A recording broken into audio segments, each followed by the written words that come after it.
Huling namataan sa silangang bahagi ng Tuguegarao City, Cagayan ang Bagyong Leon. Taglay nito ang hangin na nasa 150 kilometro kada oras. Sibol ng hangin na umaabot ng 185 kilometro kada oras. At kumikilos sa hilagang kanluran ng bansa sa bilis na 10 kilometro kada oras. Makakaranas ng bagyo ang probinsya ng Batanes, Cagayan, Ilocos Norte, Apayao, Kalinga, Abra at Isabela. Pag-ulan na may malakas na bugso ng hangin naman ang mararanasan sa Lambak, Cagayan, Cordillera Administrative Region, Ilocos Sur, La Union, Aurora, Nueva Ecija, Quezon, Camarines Norte, Camarines Sur, Catanduanes at Sorsogon.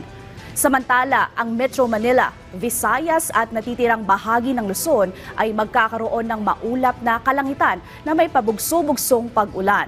Sa Mindanao naman, bahagyang maulap hanggang sa maulap na papawirin na may pulupulong pag-ulan o pagkidlat, pagkulog ang mararanasan dulot ng localized thunderstorms.